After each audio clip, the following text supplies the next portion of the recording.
కిరణ్ నమస్తే. నమస్తే. దావోస్ అంటూ చంద్రబాబు నాయుడు గారు నారా లోకేష్ గారు వెళ్ళి 2014 నుంచి 2019 దాకా సంపాదించింది ఏముంది, రాష్ట్రానికి తీసుకొచ్చిన కంపెనీలు ఏముంది, వాళ్ళ డబ్బాలు వాళ్ళు కొట్టుకోవటం తప్పితే అనేది గుడివాడ అమర్నాథ్ చేస్తున్న కామెంట్స్. దానికి ఏమంటారు మరి మీరు? వీటన్నిటికీ సమాధానం ఏంటంటే 164 సీట్లు రావడం కావచ్చు, అలాగే 33,000 ఎకరాలుగా పైగా రీసెంట్గా ఇంకొక 16,600 చిల్లర భూములు కూడా రైతులు ఇచ్చిన తర్వాత రాష్ట్రంలో ఇంత డెవలప్మెంట్ జరుగుతున్న తర్వాత దాదాపుగా 28 జిల్లాలు కూడా ప్రతి ఒక్క జిల్లా కూడా ఏ రకంగా డెవలప్ అవుతుంది. రీసెంట్గా ఉత్తరాంధ్ర వైజాగ్ కావచ్చు, విజయనగరం కావచ్చు, శ్రీకాకుళం కావచ్చు, ఆ విజయనగరం భోగాపురంలో ఎయిర్పోర్ట్ కావచ్చు, రేపు జూన్ 26వ తారీఖున అది ఓపెన్ అవుతుంది. అలాగే పోలవరం కంప్లీట్ అవుతుంది. రాష్ట్రంలో ఏ రకంగా డెవలప్మెంట్ జరుగుతుంది. రీసెంట్గా నెల్లూరులో వచ్చిన పెట్టుబడులు కావచ్చు, అలాగే కాకినాడలో వచ్చిన పెట్టుబడులు కావచ్చు, ప్రతి ఒక్కటి. రీసెంట్గా ఇప్పుడు పొద్దున్న చూశాను, అనంతపురంలో దానిమ్మ. నిజంగా రాయలసీమ ప్రాంతంలో ఇప్పుడు అనంతపురం చూస్తుంటే అన్ని రకాల పంటలు పండుతా వాళ్ళు పక్క రాష్ట్రాలకు కూడా ఎగుమతి చేస్తున్నారు. దావోస్కి మీరు చెప్పిన దానికి సంబంధం ఏముంది? అసలు కంపెనీలు దాటానికి వెళ్ళి ఎవరి డప్పు వాళ్ళు కొట్టుకుంటున్నారు, అబ్బా కొడుకులు ఇద్దరు అని చెప్పి మాట్లాడుతున్నాడుగా మరి గుడివాడ అమర్నాథ్. మరి వైజాగ్లో అన్ని కంపెనీలు రాకపోతే భోగాపురం ఎయిర్పోర్ట్ ఎందుకు కడుతున్నారు చెప్పు? దాదాపు రాష్ట్రంలో ఇంత డెవలప్మెంట్ జరుగుతున్నా కూడా వాళ్ళకి ఇంకా సిగ్గు లేకుండా 151 సీట్లు 11 సీట్లు వచ్చిన తర్వాత కూడా కూటమి ఇంత డెవలప్మెంట్ చేస్తుంది. దాదాపు రైతులు రీసెంట్గా ఇంకా కూడా డెవలప్మెంట్కి ఇంకా ల్యాండ్లు ఇస్తున్నారు అంటే ఇంతకన్నా ఎగ్జాంపుల్ ఏం చెప్పాలి చెప్పండి వాళ్ళకి? వైజాగ్ కానీ ఆ కాకినాడ కానీ ఆ చుట్టుపక్కల వచ్చే కంపెనీలన్నీ మేము తెచ్చినాయి, గ్రీన్ కో కూడా మేమే తెచ్చాము, కానీ చంద్రబాబు క్రెడిట్ దొంగతనం చేస్తున్నాడు అంటున్నారు. మరి దానికేం చెబుతాం? అంటే బాబు గారు తెచ్చిన కంపెనీలు ఏంటో, మీరు తెచ్చిన కంపెనీలు ఏంటో, కోడికత్తి ఏంటో, బాబాయ్ కేసేందో, గులకరాయి కేసేందో, కల్తీ మద్యం కేసేందో, ఇసుక మాఫియా కేసేందో, వైజాగ్లో గంజాయి పంట కేసేందో, దాదాపుగా ఋషికొండ దాదాపుగా 800 కోట్లు పెట్టి కట్టాడు. ఏది ఇంటి చుట్టూ కంచె వేసుకోవటం కానీ, ఎగ్ పఫ్లు తినటం కానీ, సరిహద్దు రాళ్ళ మీద బొమ్మలు వేసుకోవటం కానీ, పాస్ పుస్తకాల మీద బొమ్మలు వేసుకోవటం కానీ, ఆడుదాం ఆంధ్రాలో భాగంగా కానీ, అలాగే పప్పు చెక్కల కవర్ల మీద కూడా 200 కోట్ల స్కాములు చేయటం కానీ, మీరు చేసిన స్కాములు అన్నీ ఇన్ని కాదు కదా. కంటైనర్లు తిరగటం కానీ, మీరు ఎంత అవినీతి చేశారో ఇంతకన్నా ఏం చెప్పాలి చెప్పండి? వాళ్ళు అవినీతి కాదు కదా ఇక్కడ అంటుంది, అభివృద్ధి కోసం మేము పాటుపడ్డాము. చంద్రబాబు నాయుడు గారు, లోకేష్ గారు అదంతా కొట్టేస్తున్నారు అని చెప్పి చెబుతున్నాడు కదా, ఆ క్రెడిట్ అంతా. మరి ఆంధ్రప్రదేశ్ జయలలిత ఎవరు అంటే జగన్మోహన్ రెడ్డి, శశికళ ఎవరు అంటే విజయసాయి రెడ్డి. ఇంతకన్నా చెప్పాల్సిన అవసరం లేదు. జయలలిత పరిస్థితి ఏమైందో తెలుసు మీకు. ఒక మాట చెప్తా, జయలలిత ఆస్తులు గవర్నమెంట్ ఏ రకంగా హ్యాండ్ ఓవర్ చేసుకుందో, జయలలిత ఎలా చనిపోయిందో, శశికళ పరిస్థితి ఏమైందో, వెంకటేశ్వర స్వామి జోలి వెళ్ళిన మీ అయ్యే పరిస్థితి ఏమైందో, నువ్వు వాటి గురించి కాదు ఇక్కడ మనం మాట్లాడుతుంది. రాష్ట్రం అభివృద్ధి గురించి, రాష్ట్రానికి రావాల్సిన పెట్టుబడులన్నీ జరుగుతుంది కదా. రాష్ట్రంలో అభివృద్ధి జరుగుతుంది. రీసెంట్గా బాబు గారు కానీ, లోకేష్ గారు కానీ, రామ్మూర్తి నాయుడు గారు కానీ అందరూ కలిసి దావోస్ వెళ్ళటం జరిగింది. పెట్టుబడి అది కాదు, ప్రజల సొమ్ముతోనే వెళ్ళి ఎవరు డప్పు వాళ్ళు కొట్టుకోకుండా పక్కన వాళ్ళు డప్పు కొడుతున్నారు అంటున్నాడుగా. మరి వాళ్ళు డప్పు కొడుతున్నారా, రాష్ట్రంలో కంపెనీలు వస్తున్నాయా లేదా అనేది ప్రజలకు తెలుసు. నేను చెప్పాల్సింది ఎవరికంటే ప్రజలకు చెప్పాలి. రాష్ట్రంలో ఎన్ని అసలు పక్క రాష్ట్రాల ప్రజలకు కూడా వాళ్ళందరికీ తెలుసు.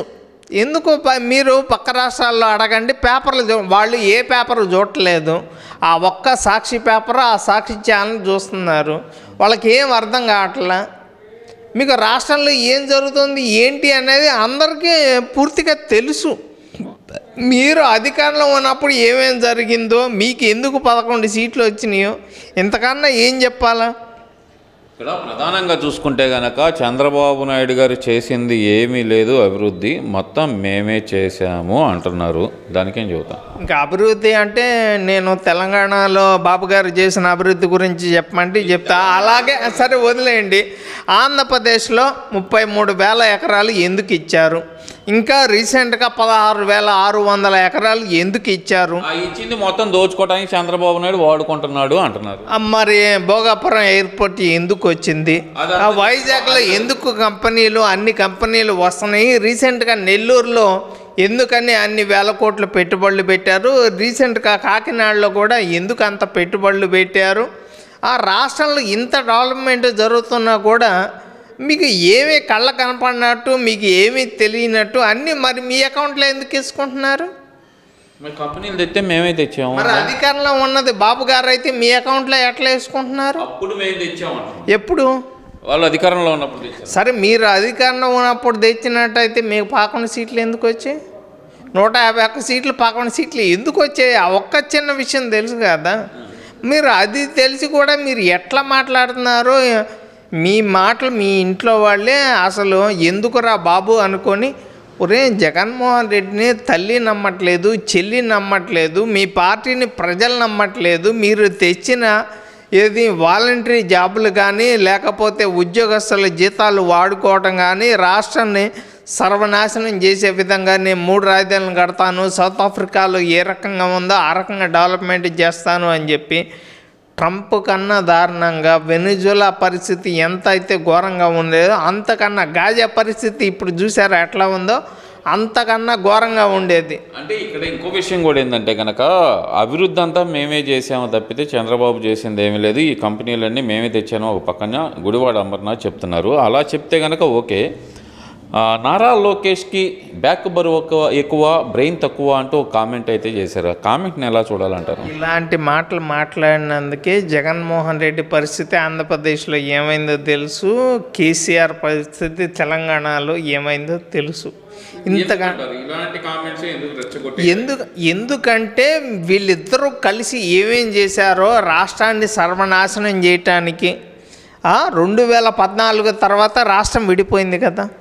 విడిపోయిన తర్వాత ఇప్పుడు రాష్ట్రంలో పెట్టుబడులు ఏ రకంగా వస్తున్నాయో అందరికీ ఇప్పుడు మీరు మమ్మల్ని అడిగే కన్నా తెలంగాణ ప్రజల్ని పక్క రాష్ట్ర ప్రజల్ని అడగండి చెప్తారు.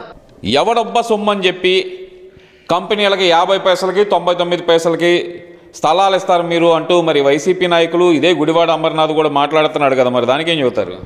వీళ్ళు ఎన్ని చెప్పినా కానీ మరి మీరు అధికారంలో ఉన్నప్పుడు చేసింది ఏంది?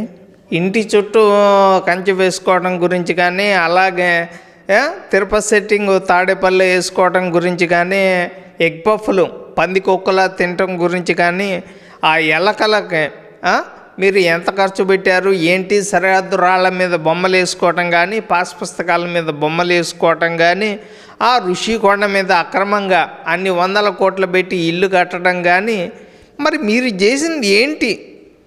అన్ని కంటైనర్లు తిరగటానికి కారణం ఏంటి? అందులో ఏమేమి ఉన్నాయి ఏంటి? మీరు ఎంత దోచుకున్నారు? ఉద్యోగస్తుల జీతాలు కూడా మీరు ఏ రకంగా వాడుకున్నారు ఏంటి అనేది అందరికీ తెలుసు. మీరు అధికారంలో ఉన్నప్పుడు డయాఫ్రమ్ వాళ్ళు కూలిపోవటం గురించి తెలుసు.